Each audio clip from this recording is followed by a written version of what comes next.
Well, for the first of our problems, we have to simplify. Let's see, 9z to the 7/3, excuse me, all of that raised to the 1/2 power, all over z to the 5/6. So not much we can do with the denominator at the moment, so that's z to the 5/6. But we can distribute, since this is a product, that exponent will distribute across each factor, so that'll be 9 to the 1/2. And z to the 7/3 times 1/2. Now that equals 9 to the 1/2 is 3, and z, multiplying across, we get 7/6. And that's all over z to the 5/6, which equals, now we'll move this upstairs, that denominator upstairs, and we have 3z to the 7/6 times z to the negative 5/6. We have to change the sign on the exponent since we changed the position from denominator to numerator.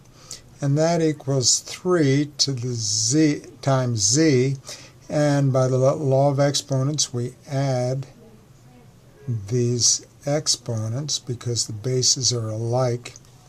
And we wind up with 3z to the 7 minus 5 is 2 to the 2/6, which equals, and 2/6 reduces to 1/3, and we're done. Well, for our second problem, we have to add 5 times the square root of 63 plus 2, or 2 times the square root of 28. So we've got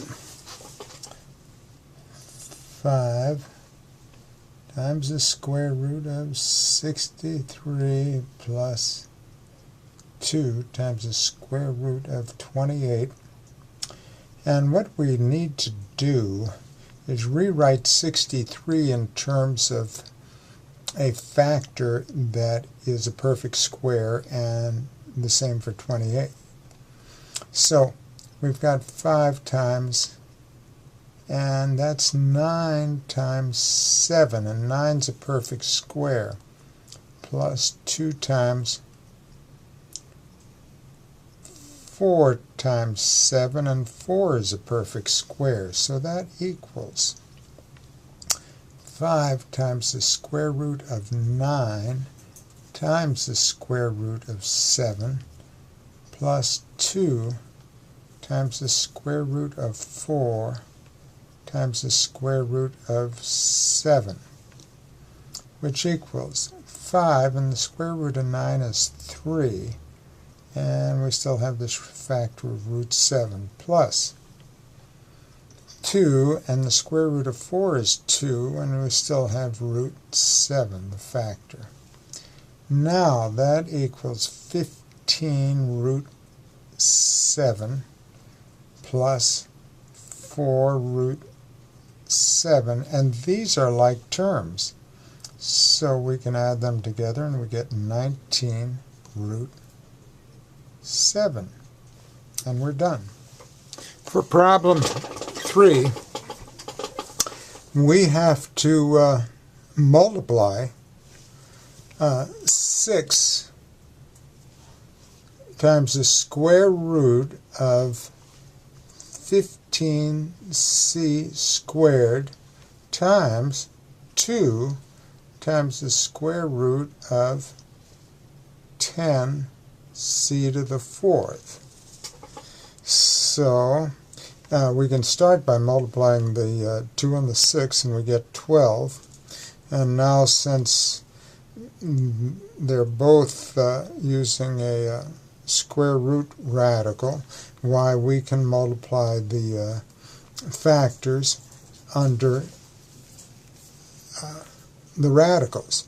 And so we get 15 times 10 and c squared times c to the fourth. And so this equals 12 times 150. And by the law of exponents, we can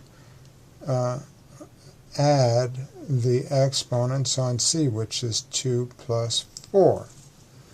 And so this equals, now 150 has a factor that's a perfect square, and that is 25. So that's 25 times 6 and times c to the 6.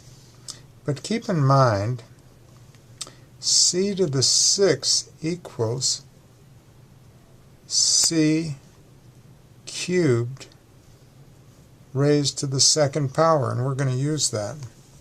So this equals 12 times the square root of 25 times the square root of c cubed raised to the second power times the square root of 6, which equals 12 times 5, and the square root of c cubed raised to the second power is c cubed, and the square root of 6 remains the square root of 6. And what do we get?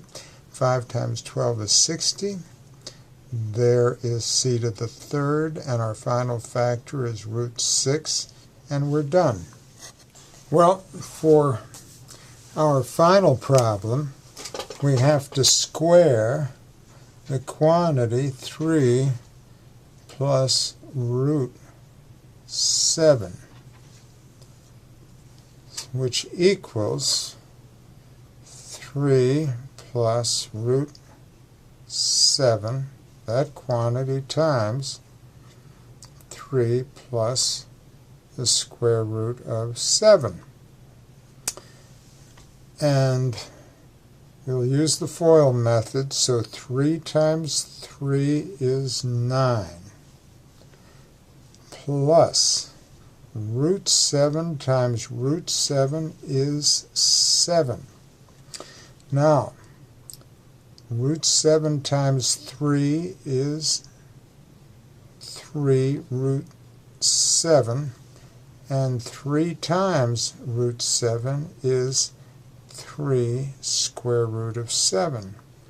Now we will combine like terms. 9 times 7 is 16, plus 3 root 7 plus 3 root 7 is 6 root 7, and we're done.